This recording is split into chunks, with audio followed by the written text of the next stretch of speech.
Welcome to my YouTube channel SR educate. আজকে ক্লাসে তোমাদের কাছে নিয়ে এসেছি এরর কারেকশানের পার্ট 2, যেখানে রয়েছে 10টি কোয়েশ্চেন। এগুলো বিভিন্ন পরীক্ষায় এসেছিলো আগে, আর প্রত্যেকটা কোয়েশ্চেন কিন্তু 3টি পার্ট নিয়ে গঠিত। ঠিক আছে, এই 3টি পার্টের মধ্যে তোমাদেরকে বলতে হবে যে কোন পার্টটিতে ভুল আছে, আর যদি কোনো ভুল না থাকে তাহলে কিন্তু অপশান নাম্বার 4 হয়ে যাবে নো এরর। ঠিক আছে, তাহলে তোমাদেরকে দেখে নিতে হবে যে কোন পার্টটাতে ভুল আছে। দেখো প্রথম কোশ্চেনে কী দেওয়া আছে, we had a lot of difficulty to find the house. সঠিক অ্যান্সার কোনটা হবে? ভুল পাচ্ছ কোথাও? দেখো, we had a lot of difficulty, আমাদের অনেক অসুবিধা হয়েছিল কিসের? To find the house. তাহলে প্রথম পার্টটা দেওয়া আছে যে we had a lot of difficulty, এখানে কোনো ভুল নেই। টু ফাইন্ড ভুল আছে এইখানে। ভুলটা কী আছে? দেখো দেওয়া আছে টু ফাইন্ড, এই পার্টটা। তাহলে কোন পার্টটা হচ্ছে? 2 নম্বর পার্টটাতে আমাদের ভুল আছে, এটা হয়ে যাবে অ্যান্সার। এবার কি ভুল আছে সেটা আমরা একটু বিশ্লেষণ করে নিই। দেখো টু ফাইন্ডিং, যেটা টু ফাইন্ড, এই যে টু ফাইন্ড আছে, ডিফিকাল্টির পর সাধারণত এই ওয়ার্ডটা কিন্তু ইন প্রিপোজিশনকে নেয়। ঠিক আছে, এর তাহলে ডিফিকাল্টি ইন মানে অসুবিধা হয় কিসে? ইনের পর যদি হয়ে যায় তাহলে কি হবে? টু তো ইনফিনিটিভ, সেই জন্য ফাইন্ড ছিল, কিন্তু ইন যখনই লিখলাম তখন ফাইন্ড থেকে ফাইন্ডিং হয়ে যাবে। ঠিক আছে, তাহলে ইন ফাইন্ডিং দ্য হাউস হবে সঠিক অ্যান্সার। তাহলে আমাদের সঠিক অ্যান্সার কোনটা হয়ে গেলো? ভুল কোনটাতে আছে? পার্ট নাম্বার 2, এটা আমাদের ভুল দেখতে পেলাম। দেখো নেক্সট কোশ্চেন, কোশ্চেন নাম্বার 2তে কী দেওয়া আছে দেখে নাও। Knowledge of at least 2 languages are required to pass the examination. অন্তত 2টো ভাষার জ্ঞান থাকাটা আর রিকোয়ার্ড মানে জরুরি, টু পাস দ্য এক্সামিনেশন, এক্সামটা পাস করার ক্ষেত্রে। তাহলে এখানে ভুল কোনটা আছে? দেখো নলেজ অফ পার্ট 1-এ কোনো ভুল নেই। অ্যাটলিস্ট 2 ল্যাঙ্গুয়েজেস, এখানেও কোনো ভুল নেই, 2টো ল্যাঙ্গুয়েজের নলেজ। এরপরে দেওয়া আছে কি ভার্ব পার্ট আর রিকোয়ার্ড। এখানে যে ভার্ব আছে আরটা কিসের ক্ষেত্রে ব্যবহার করা হয়? সাবজেক্ট যদি আমাদের প্লুরাল থাকে তাহলে আরটা ব্যবহার করতে পারি, কিন্তু এখানে প্লুরাল আছে। সাবজেক্ট কি আমাদের অ্যাটলিস্ট 2 ল্যাঙ্গুয়েজেস, এটা কি সাবজেক্ট? এটা কিন্তু আমাদের সাবজেক্ট নয়। সাবজেক্ট আমাদের কোনটা বলে? নলেজটা সাবজেক্ট। কিসের নলেজ? অন্তত 2টো ভাষার যে নলেজ, এই নলেজটাকে আমরা সিঙ্গুলার ফর্মে ব্যবহার করবো। আমরা এখানে সিঙ্গুলার, সেই জন্য ভার্বটা কী হবে? এখানে যে ভার্বটা দিয়েছে সেই ভার্বটাও কিন্তু এখানে আমরা সিঙ্গুলার ব্যবহার করবো। আরের জায়গায় কী হবে? ইজ হয়ে যাবে সঠিক answer. Is required to pass the examination, তাহলে সঠিক অ্যান্সার কোনটা হয়ে যাবে? ইজ হয়ে যাবে আরের পরিবর্তে। তাহলে আমাদের সঠিক পার্ট যে পার্টটায় ভুল ছিল সে পার্টটা হচ্ছে নাম্বার 3। তাহলে 3 নম্বর পার্টটা আমাদের অ্যান্সার হয়ে যাবে। ঠিক আছে, দেখো নেক্সট কোয়েশ্চেন নাম্বার 3 কী দেওয়া আছে? A part of the training they offered was real good. দেওয়া আছে a part of the training they offered was real good, মানে এ পার্ট বলতে একটা অংশ অফ দ্য ট্রেনিং, যে ট্রেনিংটা দে অফার্ড তারা দিয়েছিল, ওয়াজ রিয়েল গুড। ভুল আছে কি কোথাও? দেখো এ পার্ট অফ দ্য ট্রেনিং ঠিক আছে, দে অফার্ড তারা দিয়েছিল, এখানে জয়নিং আছে, দ্যাট মিনস দ্যাট দিয়ে এটা অমিশন করা আছে জয়নিংটা। দে অফার্ড ওয়াজটা ঠিকই আছে, পার্ট অফ ট্রেনিংয়ের জন্য ওয়াজ ঠিকই আছে। রিয়েল গুড, এই ভুলটা কিন্তু কোথায় আছে? এইখানে আছে। এই যে ভুলটা আছে সেটা হলো রিয়েল হবে না, হয়ে যায় জোর দিয়ে কোনো কিছু বলার জন্য, রিয়েল নয় রিয়েলি এটা গুড হবে। গুড তো দেওয়া আছে, তাহলে রিয়েল নয় রিয়েলি গুড হবে, জোর করে বলতে হবে। আই এম এক্সট্রিমলি সরি যদি আই এম রিয়েলি সরি। ঠিক আছে, এতে জোর দিয়ে যদি কিছু বলা হয় তাহলে সাধারণত রিয়েল নয়, এখানে রিয়েলি বলা হয়। তাহলে যে ট্রেনিংটা তারা অফার করেছিল সত্যিকারেরই ভালো ছিল, সেটাকে বলার জন্য রিয়েলি হয়ে যাবে। তাহলে আমাদের অ্যান্সার কোন পার্টটা হয়ে যাবে? নাম্বার 3 হয়ে যাবে answer. Next question number 4। Question number 4-এ কী দেওয়া আছে দেখে নাও। I have seen her only once but I am liking her a lot. আমি কিন্তু তাকে একবারই দেখেছি। I have seen her only once, একবার দেখেছি মাত্র। ঠিক আছে, বাট কিন্তু I am liking her a lot, আমি তাকে অনেক পছন্দ করছি। ভুল আছে কি কোথাও? দেখো ভুল কোথাও, যে ভুল আছে যে পার্টটা সেটা হচ্ছে কি আই হ্যাভ সিন হার, এটা এখন ঠিক আছে, ওয়ান অনলি ওয়ান্স এটাও ঠিক আছে, বাট আই অ্যাম লাইকিং, এই যে আই অ্যাম লাইকিং এটা আছে, আই অ্যাম লাইকিং এটা কিন্তু প্রেজেন্ট ইনডেফিনাইটের জায়গায় হয়ে গেছে প্রেজেন্ট কন্টিনিউয়াস। এই লাইক ওয়ার্ডটা এমন একটা ওয়ার্ড, এটা কিন্তু প্রেজেন্ট কন্টিনিউয়াস ফর্মে ব্যবহার করা হয় না, কোনো কন্টিনিউয়াসে হয় না প্রোগ্রেসের ক্ষেত্রে, এটা সাধারণত কি হয় ইনডেফিনাইটের ক্ষেত্রেই ব্যবহৃত হয়। তাহলে কি হতো, সঠিক অ্যান্সার যেটা সঠিক পার্ট হতো আই অ্যাম লাইকিংয়ের জায়গায় হয়ে যাবে শুধু like, I like, I like her a lot. তাহলে এটা কোন পার্টটা আছে ভুলটা, পার্ট নাম্বার 3 হয়ে যাবে আমাদের অ্যান্সার 3। ঠিক আছে, সবসময় মনে রাখবে কিন্তু লাইক যে ভার্বটা আছে সেখানে কিন্তু কোনো রকমে আইএনজি ফরম্যাটে ভার্ব ফর্ম করা যায় না। ঠিক আছে, নেক্সট কোয়েশ্চেন দেখো, কোয়েশ্চেন নাম্বার 5। কোয়েশ্চেন নাম্বার 5-এ কী দেওয়া আছে, heavy rain prevented us to go to the cinema. অনেক বৃষ্টি পড়ছিল, প্রচণ্ড বৃষ্টি, কী করেছিল, প্রিভেন্টেড আস আমাদেরকে বাধা দিয়েছিল, কোনো ভুল নেই, two go to the cinema সিনেমাতে যেতে। ভুলটা আছে এইখানে, কোথায় ভুলটা আছে দেখো, ভুলটা আছে টু ইনফিনিটিভে, আর টু যদি ইনফিনিটিভ চেঞ্জ হয় তাহলে এটাও চেঞ্জ হবে। কীভাবে, প্রিভেন্টেড এই যে ভার্বটা আছে প্রিভেন্টেড মানে বাধা দেওয়ার ক্ষেত্রে সবসময় মনে রাখবে কি প্রিভেন্টেড, এই প্রিভেন্টেডের ফর সবসময় ফ্রম হয়, কোনো জায়গায় কোনো কিছু থেকে বিরত থাকতে যদি বলা হয়, ঠিক আছে, সেন্টেন্সের পর প্রিভেন্টেড ফ্রম, আর ফ্রম যদি হয় তাহলে কী হয়, প্রিভেন্টেড আস ফ্রম, ফ্রমের পর ভার্ব যেটা আসে সে ভার্বের সাথে আইএনজি হয়ে যায়। তাহলে এখানে কি আছে, গো আছে, তাহলে গোয়ের জায়গায় হয়ে যাবে going. Heavy rain prevented us from going to the cinema. তাহলে প্রচণ্ড বৃষ্টি আমাদেরকে সিনেমাতে যেতে বাধা করেছিল, সিনেমায় যেতে আমরা পারিনি সিনেমাতে। সঠিক অ্যান্সার কোন পার্টটা হয়ে গেল, অ্যান্ড পার্ট হলো 3 নম্বরটা, 3 নম্বরটা আমাদের সঠিক অ্যান্সার হয়ে যাবে। নেক্সট কোয়েশ্চেন, কোয়েশ্চেন নাম্বার 6 কী দেওয়া আছে দেখো, Gauri told me his name after he left. Gauri আমাকে বলেছিল হিজ নেম তার নাম, আফটার হি লেফট সে চলে যাওয়ার পর।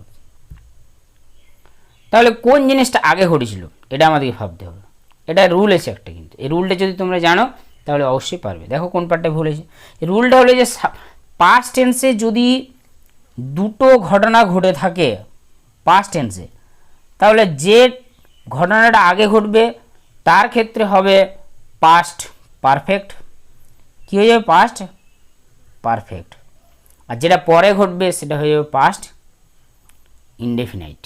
ঠিক আছে, পরেরটা কী হবে past indefinite.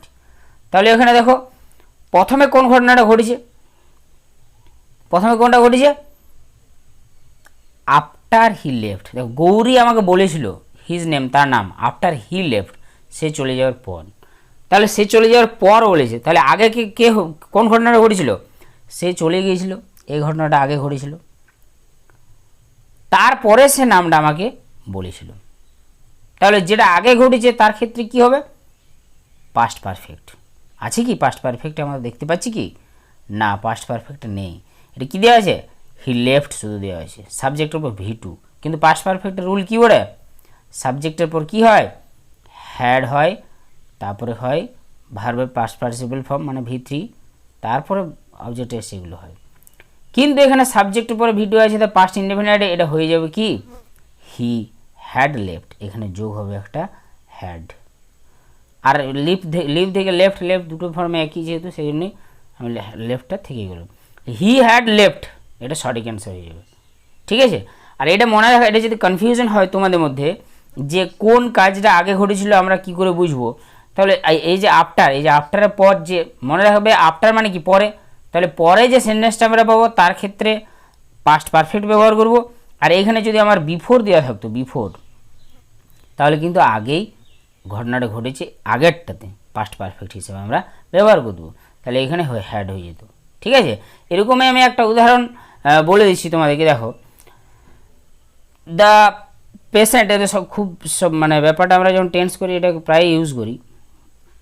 The patient had died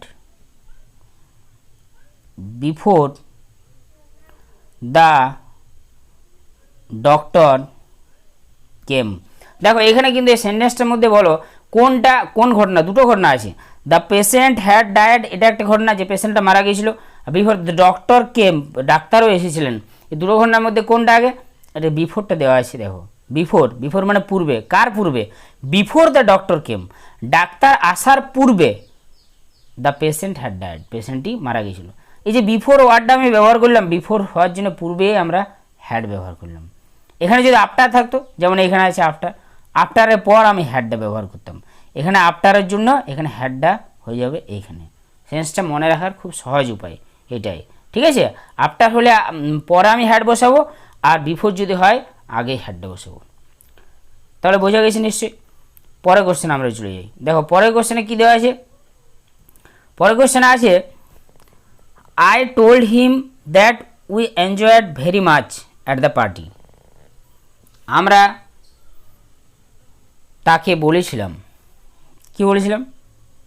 that we enjoyed very much at the party, আমরা পার্টিতে খুব মজা করেছিলাম, খুব পার্টিটাকে উপভোগ করেছিলাম, আনন্দ করেছিলাম, ঠিক আছে?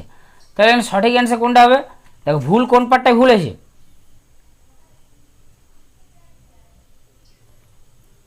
এইখানেও ভুল সেম, যদি তোমরা আগেরটা বুঝেছো তাহলে তাই হবে। দেখো দুটো পার্ট অ্যাকচুয়ালি কী হয়, একটা ন্যারেশনের ক্ষেত্রে দুই পার্ট, রিপোর্টিং ভাব একটা, রিপোর্টের স্পিচ। তাহলে দুটো পার্টের মধ্যে অ্যাকচুয়ালি এটাও পাস্ট টেন্স, যেহেতু আমরা পার্টিটা এনজয় করেছি আগেই, পার্টির এনজয়ের ঘটনাটা কিন্তু আগের বোঝা যাচ্ছে, তাই আমি তাকে বলেছিলাম, এটা কিন্তু হয়ে যাবে উই হ্যাড এনজয়েড, পাস্ট পারফেক্টে চলে যাবে। কেন পাস্ট পারফেক্টে যাচ্ছে না? বেসিক অ্যাকচুয়ালি দুটো ঘটনা, যে ঘটনাটা যে আমি তাকে বলেছিলাম, আর বলেছিলাম বলতে কী বলেছিলাম? That we enjoyed very much at the party. তাহলে পার্টিটা এনজয় আগেই হয়ে গেছে, তাহলে যেটা আগে ঘটেছে সেটা আমি কি করব? পাস্ট পারফেক্টে নিয়ে যাবো। সেই পাস্ট পারফেক্টের রুল অনুযায়ী আমি কী করলাম? এখানে সাবজেক্টের পরে হ্যাড দিয়ে দিলাম, এখানটায় হ্যাড বসলাম। তাহলে কি হবে সঠিক? We had enjoyed very much. তাহলে সঠিক অ্যান্সার এখানটা কোন পার্টটা হলো? পার্ট নাম্বার 2টা হয়ে গেলো আমাদের অ্যান্সার। নেক্সট কোয়েশ্চেন 8-এ চলে যাই আমরা। কোয়েশ্চেন নাম্বার 8-এ কী বলা হয়েছে? Scarcely had I arrived then the train left. যখনই আমি ঠিক না পৌঁছতেই আমি যে পৌঁছলাম সেই সঙ্গে সঙ্গে ট্রেনটা ছেড়ে দিলাম। এখানে একটা রুল আছে, এই রুলটা অবশ্যই এর আগে আমি কিন্তু ক্লাসে দিয়ে বলেছিলাম, তোমরা যদি মন দিয়ে দেখো তাহলে এখানে স্কার্সলি এই ব্যাপারটা আছে, স্কার্সলি নিয়ে একটা বলা হয়েছে, যদি মনে আসে সঠিক তাহলে অবশ্যই উত্তরটা দিতে পারবে। স্কার্সলি হ্যাড আই অ্যারাইভড দেন, ভুল কোথায় আছে? প্রথমে কিন্তু স্কার্সলি হ্যাড ঠিকই আছে, তারপরে সাবজেক্ট, তারপরে অ্যারাইভ V3 ঠিকই আছে, তারপরে যে এই যে দেন আছে, দেন, এই দেনটা কিন্তু দেন হবে না, এখানে কি হয়? হোয়েন হয়ে যায়, এটা মনে রাখবে। কি হয়ে যায়? হোয়েন হয়ে যায়। যখনই দেখবে স্কার্সলি বলে কোনো কিছু আছে, যখনই দেখবে বেয়ারলি কিছু আছে, তখনই কিন্তু আরেকটা জিনিস মনে রাখবে, এই স্কার্সলির সঙ্গে সঙ্গে হার্ডলি হয়, এগুলো পরীক্ষাতে প্রায়ও আসে, কিন্তু এটা কিন্তু বেয়ারলি হতে পারে।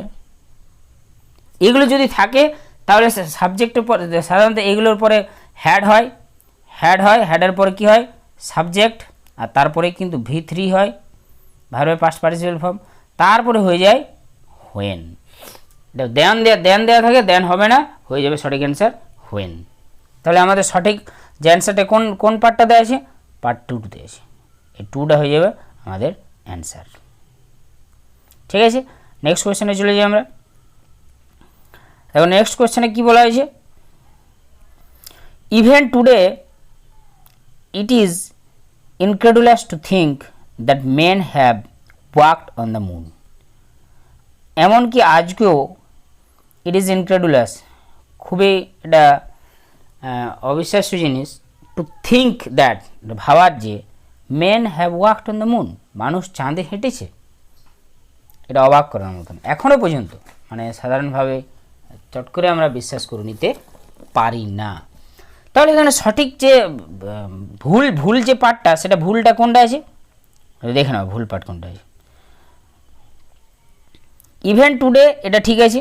ইট ইজ ইনক্রেডুলাস, দেখো ইট ইজ ইনক্রেডুলাস, ইনক্রেডুলাস যে ওয়ার্ডটা, এই ইনক্রেডুলাস ওয়ার্ডটা কিন্তু আমরা ব্যবহার করতে পারি না। ইনক্রেডুলাস ব্যবহার করতে পারি না, তাহলে সঠিক যে ওয়ার্ডটা কি ব্যবহার করবো আমরা? ইনক্রেডিবল, মানে এটা অবিশ্বাস্য। তাহলে ইনক্রেডিবল এবং ইনক্রেডুলাসের মধ্যে ডিফারেন্স কী আছে?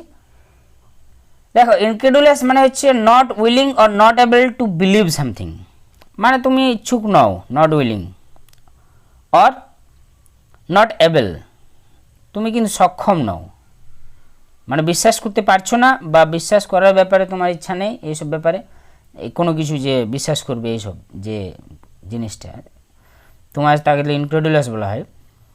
কিন্তু এখানে ইনক্রেডিবল যে দেওয়া আছে ওটা হবে আনবিলিভেবল, একটা ফ্যাক্টকে, একটা স্টোরিকে, কোনো একটা জিনিসকে যদি বলা হয় তাহলে ইনক্রেডিবল দিয়ে হয়, ঠিক আছে? তাহলে ইনক্রেডিবলটা এমন একটা জিনিস যেটাকে কি বলা হয়? আনবিলিভেবল, যেটা বিশ্বাস করা যায় না, সেটাকে ইনক্রেডিবল বলা হয়েছে। ইট ওয়াজ অ্যান ইনক্রেডিবল স্টোরি, যদি আমি প্রথমে লিখি ইট ওয়াজ অ্যান ইনক্রেডিবল স্টোরি, ঠিক আছে? আর ইনক্রেডুলাসের ব্যবহার যদি বলা হয়েছে দেয়ার ওয়াজ এ ব্রিফ ইনক্রেডুলাস সাইলেন্স, এমন একটা ছোট্ট একটা মানে ইনক্রেডুলাস অবিশ্বাস্য একটা কী ছিল? সাইলেন্স, নীরবতা। এটা হচ্ছে পার্থক্য। তাহলে এইখানে সঠিক অ্যান্সার যেটা হবে সেটা কি? পার্ট নাম্বার 2 হয়ে যাবে সঠিক অ্যান্সার আমাদের। পার্ট নাম্বার 2 হয়ে যাবে ইনক্রেডুলাসের জায়গায়। নেক্সট কোয়েশ্চেন দেখো, কোয়েশ্চেন নাম্বার 10, আর it is the last question of this set. Question number 10-এ আমরা কী দেওয়া আছে একটা দেখে নিই। কোয়েশ্চেন নাম্বার 10-এ দেওয়া আছে হি এট নাথিং সিন্স ইয়েস্টারডে। কোথাও ভুল আছে দেখো তো। হি এট মানে তারা খেয়েছিল, নাথিং মানে কিছুই খায়নি, ঠিক আছে? সিন্স ইয়েস্টারডে গতকাল থেকে, কি হবে? কোনো কিছু মনে হচ্ছে ভুল? ইয়েস, এখানে যে ভুলটা আছে সেটা কি? এই যে এট আছে পার্টটা, এট এটা সাধারণ ইনডেফিনাইট টেন্স দেওয়া আছে, কিন্তু ইয়েসটা রেখে সিন্স যখনই আমরা ব্যবহার করবো সাধারণত সিন্স ওয়ার্ডটা প্রেজেন্ট পারফেক্ট অথবা পাস্ট পারফেক্টে ব্যবহার করি আমরা, কিন্তু আমরা সাধারণ টেন্সে আমরা ব্যবহার করতে পারি না। তাহলে আমাদেরকে এইখানে সঠিক অ্যান্সার যেটা হয়ে যাবে সেটা কি? হি হ্যাজ ইটেন, হ্যাজ আর ইট থেকে কি হয়ে যাবে? ইটেন। কেন হচ্ছে? পারফেক্ট টেন্সে সাধারণত সাবজেক্টের পর হ্যাজ অথবা হ্যাভ থাকে, তারপরে পাস্ট পার্টিসিপেল রূপ হয় ভার্বের। তাহলে সঠিক অ্যান্সার হয়ে যাবে পার্ট নাম্বার 1 হয়ে যাবে ভুল পার্ট। তাহলে আমাদের অ্যান্সারটা কোনটা? Part number 1। অবশ্যই তাহলে বন্ধুরা এখানে ভিডিওটি শেষ করছি বেশি লেনদেন না করে। আজ ভিডিওটি যদি ভালো লাগে তাহলে অবশ্যই লাইক করবে, এবং বন্ধুরা যাদের মনে হয় দরকার আছে এইসব ক্লাসগুলো তাদেরকে শেয়ার করতে পারো, এবং নেক্সট ক্লাসগুলি পাওয়ার জন্য অবশ্যই চ্যানেলটিকে সাবস্ক্রাইব করে রেখে দেবে এবং পাশের বেল আইকনটি প্রেস করে রেখে দেবে, যাতে তোমাদের কাছে প্রথমেই কোনো ভিডিও এলে প্রথম নোটিফিকেশানটা তোমাদের কাছে যায়।